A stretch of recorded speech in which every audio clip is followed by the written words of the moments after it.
Bibliothèque bodléienne, Oxford. Parmi des milliers de manuscrits, y est conservée une copie d'un document du XVe siècle, la Notitia Dignitatum, le registre officiel des dignités de l'Empire romain tardif. Des siècles durant, les historiens l'ont étudié sans prêter attention à de discrètes annotations marginales, reléguées au rang de griffonnage sans importance par les copistes. Mais au début du XXIe siècle, sous les rayons d'un scanner multispectral, les encres pâlies ont enfin livré leurs secrets. Sous les gribouillis sont apparus des chiffres, une comptabilité occulte tenue en regard des listes de légions. Les chiffres révélés furent stupéfiants. Jusqu'à 40% de l'armée, pour laquelle des fonds complets étaient alloués, n'existait que sur le papier. Ce n'était pas un déclin, c'était un acte de sabotage. À cet instant, le dossier du crime qui avait anéanti l'Empire était rouvert. Début du Ve siècle. Sur les cartes, l'Empire romain paraît encore indestructible. Des rivages brumeux de la Bretagne aux sables ardents de l'Égypte s'étendent des routes pavées. La Méditerranée demeurait notre mer, par laquelle les navires transportant le grain d'Afrique sillonnaient sans entrave. Officiellement, rien ne laissait présager la catastrophe. Le système, rodé par des siècles, fonctionnait à merveille. Les lois étaient appliquées, les impôts collectés, et les gouverneurs régnaient sur les provinces au nom de l'empereur. Dans la ville de Rome elle-même, la vie suivait son cours habituel.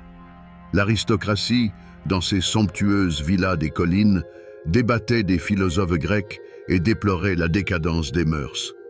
Le plèbe, entassé dans ses insulas et surpeuplés, réclamait son dû, du pain et des jeux.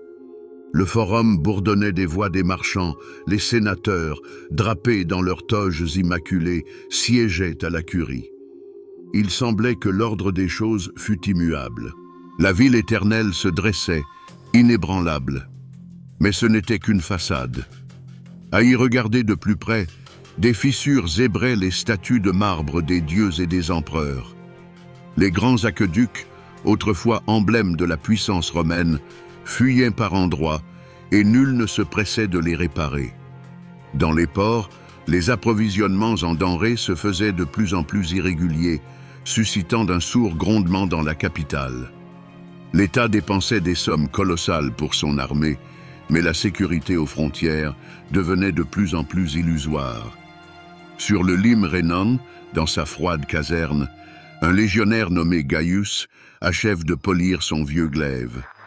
Il a entendu les récits des vétérans sur ces temps où les légions étaient une force capable d'anéantir n'importe quel ennemi.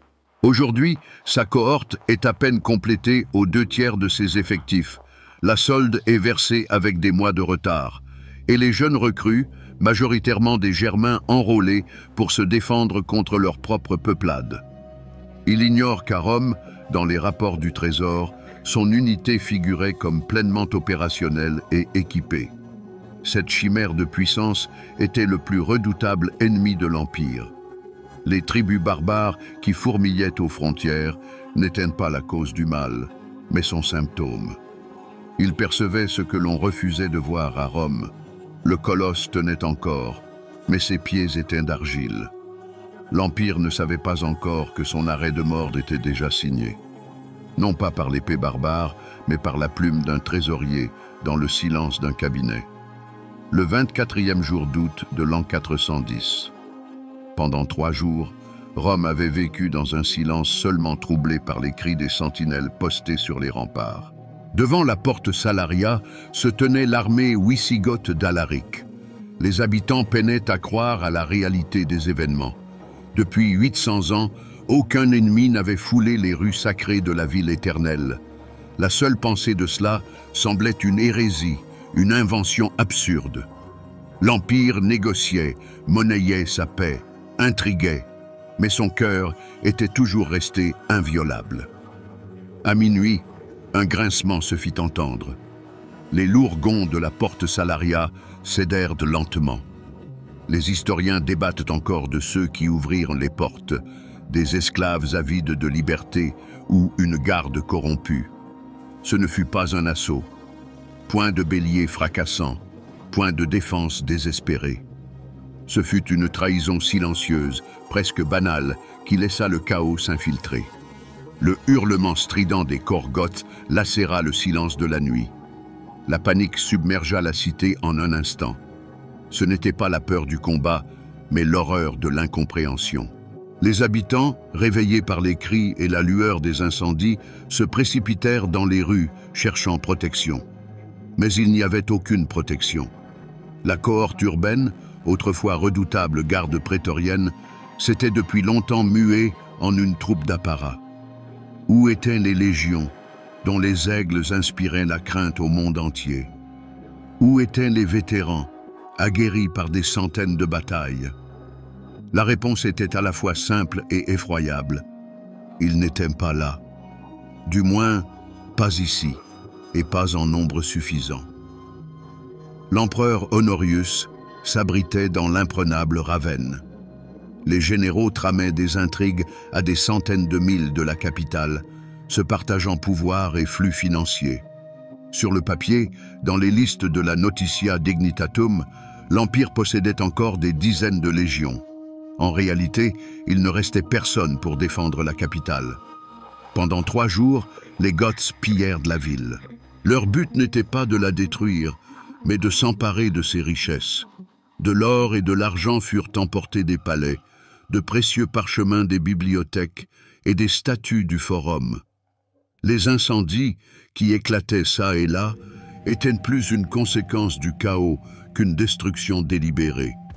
Mais ce n'étaient pas seulement des bâtiments qui brûlaient, c'était l'idée même de la ville éternelle. Lorsque l'armée d'Alaric se retira, laissant derrière elle une capitale pillée et humiliée, le monde changea à jamais. Ce ne fut pas une simple défaite militaire, ce fut un bouleversement tectonique des consciences. Pour la première fois depuis près d'un millénaire, le symbole de l'ordre mondial s'était trouvé sans défense. Et la question principale que se posaient les contemporains à Constantinople, à Antioche, en Gaule, n'était pas « Pourquoi les barbares ont-ils attaqué ?» Elle était bien plus profonde. Comment l'État le plus puissant de l'histoire a-t-il pu laisser cela se produire? L'enquête était ouverte. La nouvelle de la chute de Rome se répandit lentement à travers l'Empire, mais son effet fut celui d'un coup de foudre. Saint Jérôme de Stridon, un moine érudit, alors à Bethléem, écrivit « La plus brillante lumière de toute la terre s'est éteinte. La voix me reste étranglée, et tandis que je dicte, les sanglots m'interrompent. La ville qui a conquis l'univers entier est à son tour conquise. »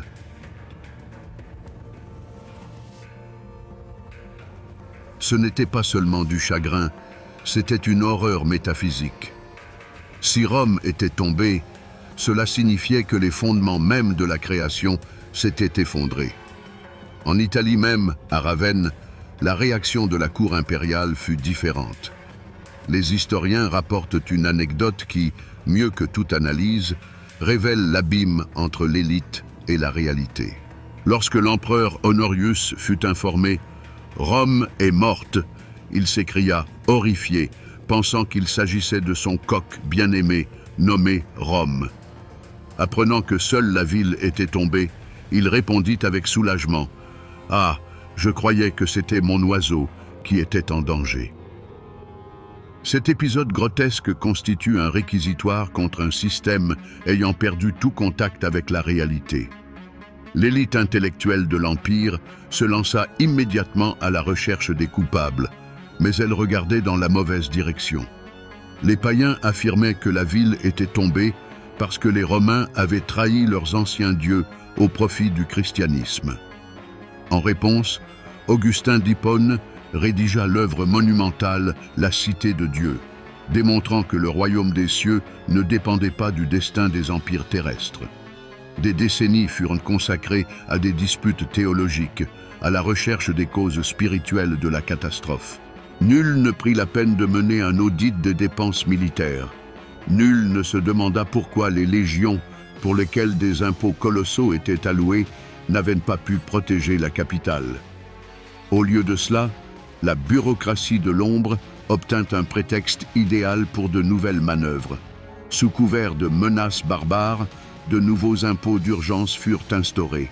Des levées de troupes furent annoncées. Sur le papier, de nouvelles unités étaient créées, pour lesquelles un financement était immédiatement débloqué. La catastrophe de l'an 410 ne fut pas pour eux une leçon, mais un modèle économique. Ils comprirent qu'un chaos constant et gérable aux frontières était le meilleur moyen de détourner l'attention de la malversation au centre. Tandis que tous débattaient des dieux et des barbares, ils, dans le silence de leur bureau, réécrivaient les registres, réacheminant les flux financiers. Cette incompréhension totale des véritables causes de la crise permit à la tumeur cancéreuse de la corruption de se développer jusqu'à des proportions inédites, se cachant dans l'ombre de la peur d'un ennemi extérieur. L'arme qui a anéanti Rome n'était ni l'épée germanique, ni l'arc unique. Elle était silencieuse, invisible et bien plus mortelle.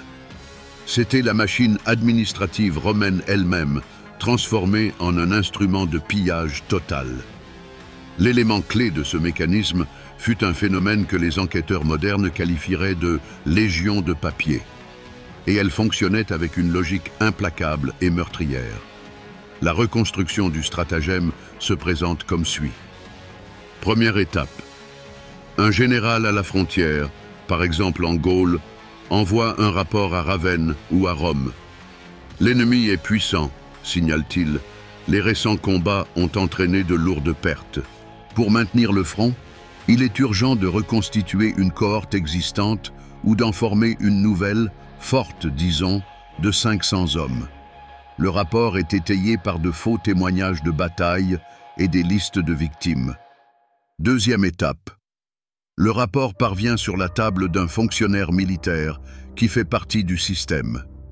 Il approuve la demande. Des fonds sont alloués par le trésor impérial. Non seulement la solde, la gratification pour 500 soldats, mais aussi l'argent pour leur équipement complet, armure, casque, épée, bouclier. Des fonds sont également alloués pour les provisions, le fourrage des chevaux et l'entretien du camp. L'or est envoyé à la province. Troisième étape, cruciale. Le général reçoit les fonds. Au lieu de 500 soldats, il n'en recrute que 150, les mercenaires barbares les moins chers et les plus désespérés, prêts à servir pour de la nourriture et une petite partie de la solde officielle. Les 350 hommes restants n'existent que sur les registres. L'or alloué à leur salaire, à leurs armes et à leur subsistance s'engouffre dans les poches du général et de ses protecteurs à la capitale. Il n'existait aucun antidote à cela. Le système était clos et s'auto-défendait. Un inspecteur envoyé pour vérifier recevait soit un pot de vin, soit était confronté à des documents parfaitement contrefaits. Toute défaite militaire était imputée à des forces ennemies supérieures. De plus, la guerre elle-même était profitable.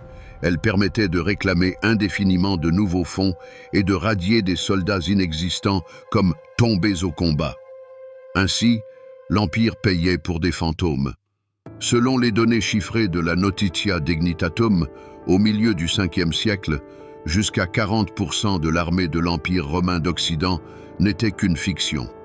Ce n'était pas simplement de la corruption. C'était un programme délibéré d'hémorragie de l'État de l'intérieur qui avait transformé l'armée, jadis le plus grand instrument de Rome, en son propre fossoyeur.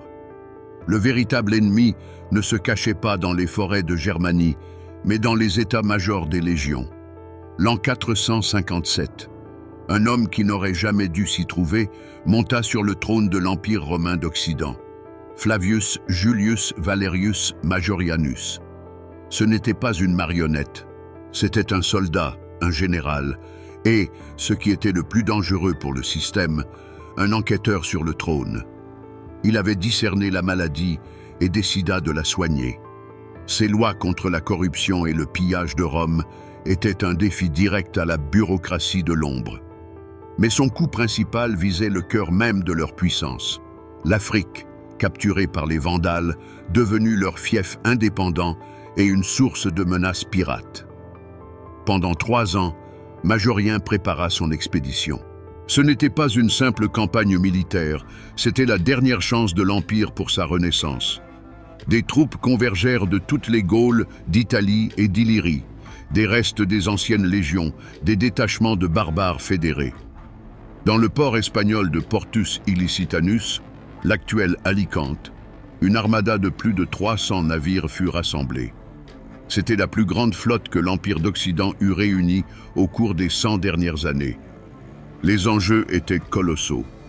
Un succès signifierait le retour du principal grenier de Rome, le rétablissement du contrôle sur la Méditerranée et un coup dévastateur pour l'élite corrompue qui s'enrichissait du chaos. Mais 460. Tout était prêt. L'empereur arriva en personne en Espagne pour diriger l'expédition. Il se tenait sur le rivage, contemplant la forêt de mâts. C'était un symbole visible de la puissance renaissante, le fruit de ses efforts titanesques. Il semblait que l'histoire faisait machine arrière. Rome était de nouveau prête à vaincre. Et à cet instant, le système riposta. Une nuit, la flotte vandale, sous le commandement du roi Gaiséric, lança une attaque surprise sur le port.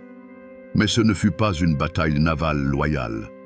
Selon les sources, les Vandales savaient précisément où et quand frapper. Ils agirent avec la complicité de traîtres. La flotte romaine fut incendiée à quai, sans même avoir eu le temps de prendre la mer. Le plan grandiose, l'espoir de tout l'Empire, se transforma en fumée et en cendres en quelques heures. Pour Majorien, ce fut la fin. Son armée était intacte, mais sans flotte, elle était inutile. Il dut conclure une paix humiliante avec les Vandales. Il semblait que l'enquête était dans une impasse. Le dernier réformateur avait subi une défaite écrasante. La bureaucratie de l'ombre pouvait célébrer sa victoire. Leur version des événements, celle de l'invincibilité des barbares et de la faiblesse de l'empereur, semblait irréfutable. Le dossier était clos. Après la débâcle en Hispanie, Majorien était un homme condamné. Sur le chemin du retour vers l'Italie, il fut capturé et 5 jours plus tard, exécuté sur ordre de Ricimer, un chef de guerre barbare, véritable faiseur de rois et pilier central de la bureaucratie de l'ombre. Le système avait éliminé l'enquêteur qui s'était dangereusement approché de la vérité. En assassinant l'empereur, il pensait avoir commis le crime parfait. Il croyait enterrer le secret avec lui. C'était là leur erreur fatale. Aveuglés par leur sentiment d'impunité, ils omirent de détruire la pièce à conviction maîtresse, le système de comptabilité lui-même. Ils continuèrent à tenir leur comptabilité occulte, la raffinant même au fil du temps. Les listes officielles de la Notitia Dignitatum demeuraient une façade impeccable. Mais dans les marges de copie, au sein de registres secrets à usage interne, ils consignaient la véritable situation. Ces annotations, tracées à l'aide d'un système complexe d'abréviations et de cryptogrammes, leur semblaient d'une sûreté absolue. Ils étaient persuadés que personne ne parviendrait jamais à percer le sens de ces gribouillis.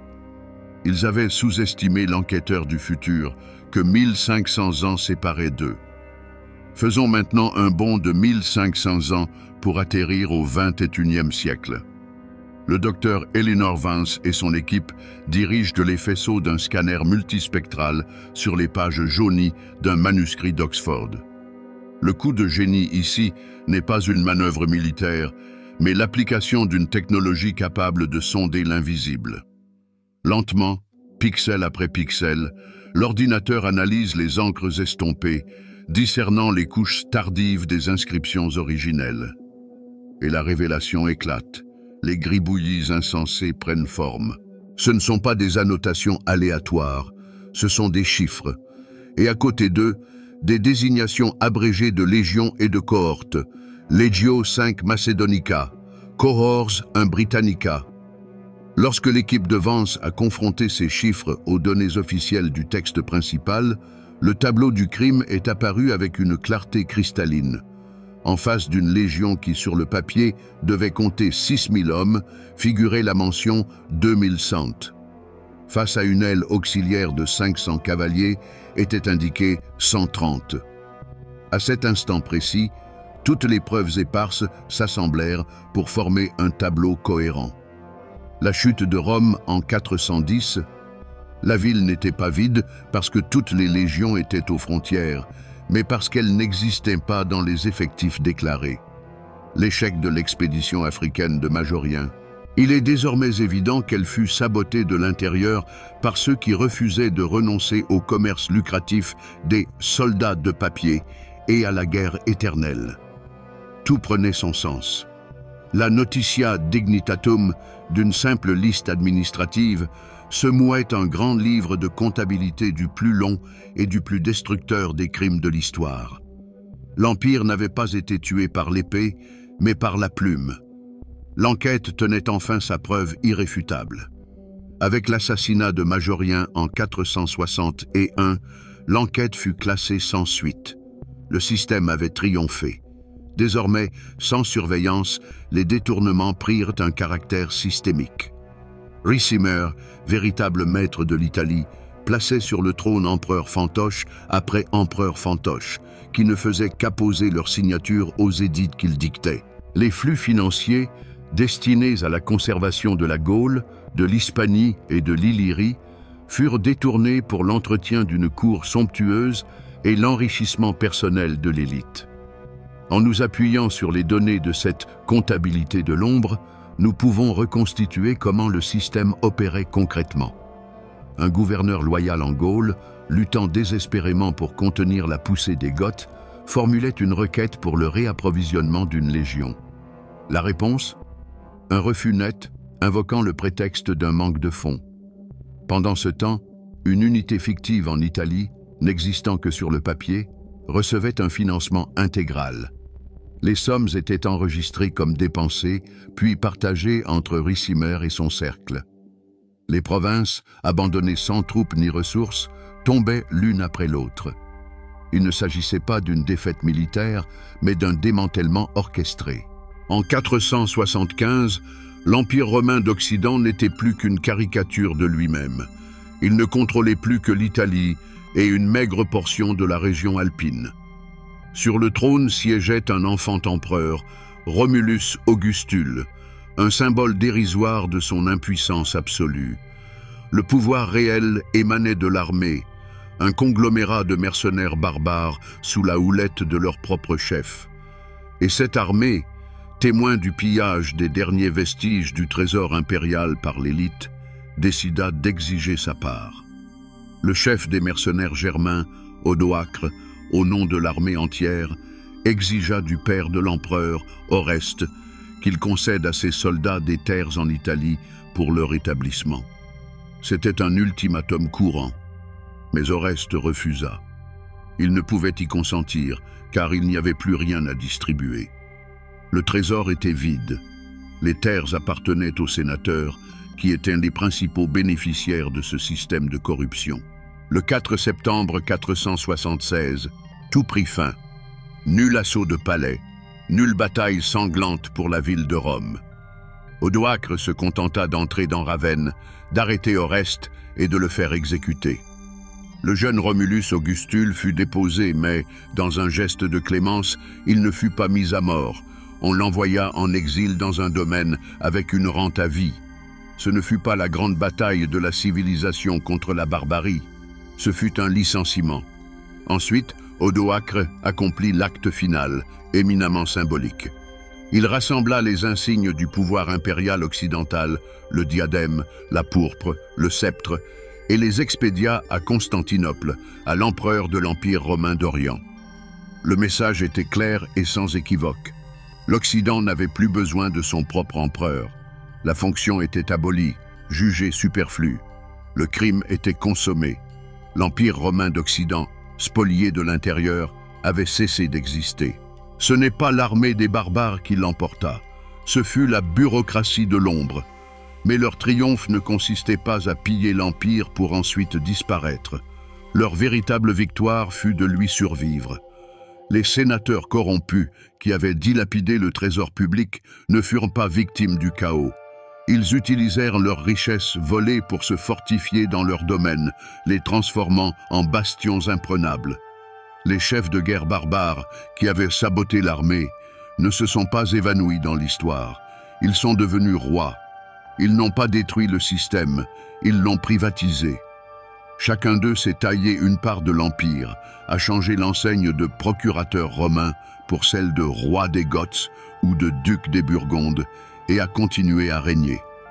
Les perdants furent tous les autres, les millions de simples habitants de l'Empire pour qui Rome n'était pas une idée, mais une réalité palpable. C'était la réalité de routes sûres où un marchand pouvait voyager, la réalité des aqueducs qui fournissaient de l'eau pure aux villes, la réalité d'une loi unique qui, même imparfaite, protégeait le citoyen de l'arbitraire. Tout cela disparut. Les routes devinrent mortellement dangereuses. Les villes se recroquevillèrent derrière leurs murailles. Le commerce s'arrêta. Le prix de la victoire de cette élite fut l'avènement d'une ère que l'on nommera plus tard les âges sombres. Ce ne fut pas qu'un simple changement de pouvoir. Ce fut un effondrement civilisationnel, une perte de technologie, l'oubli de savoir d'ingénierie, une chute vertigineuse de l'alphabétisation. Le monde unifié, lié par une langue, une culture et un droit commun, se fragmenta en des centaines de micro-mondes isolés et hostiles, où la seule loi était celle de la force brute. La notion de bien commun, la res publica, mourut, cédant la place au droit de propriété privée et à l'allégeance personnelle au féodal. L'ironie tragique veut que les assassins de l'Empire en soient devenus les héritiers. Ils ne furent pas punis. Au contraire, ce furent eux et leurs descendants qui formèrent la nouvelle aristocratie de l'Europe médiévale. Ils bâtirent leurs châteaux sur les ruines des villas romaines et fondèrent leur pouvoir sur les décombres de la loi romaine. Le triomphe de ce système ne résida pas dans un instant précis, ni dans la déposition du dernier empereur. Il résida dans leur capacité à transformer le plus grand empire de l'histoire en leur actif personnel, payant ce faisant l'avenir de tout un continent. Et nous voici de nouveau à Oxford, dans le silence de la bibliothèque bodléienne. Le manuscrit de la Notitia Dignitatum repose sous verre. Ce n'est plus une simple liste administrative aride, c'est la pièce à conviction maîtresse. Les annotations chiffrées dans ses marges ne sont pas des gribouillis, mais un aveu, écrit de la main même du système. Le document, conçu pour recenser la puissance impériale, est devenu le procès-verbal de son démantèlement intentionnel. Nous le contemplons et nous comprenons que l'histoire de la chute de Rome n'est pas une tragédie de la décadence. C'est le dossier du plus grand détournement de fonds de l'histoire. L'héritage de ce crime s'est avéré plus durable que l'Empire lui-même. Il a laissé une cicatrice sur le corps de l'Europe, la plongeant dans des siècles de fragmentation et de déclin. Mais surtout, il nous a légué une leçon éternelle sur la nature des systèmes complexes. L'Empire romain n'a pas été anéanti par une force extérieure, il a été détruit par une vulnérabilité interne, une corruption qui a supplanté la survie et un intérêt personnel placé au-dessus du bien commun. Les barbares, que nous avons l'habitude de considérer comme les coupables, n'étaient que les fossoyeurs de l'histoire. Ils n'ont pas tué un organisme vivant. Ils n'ont fait que dépecer un cadavre qui, depuis longtemps, s'était refroidi de l'intérieur. L'ennemi n'était pas à l'extérieur, aux portes.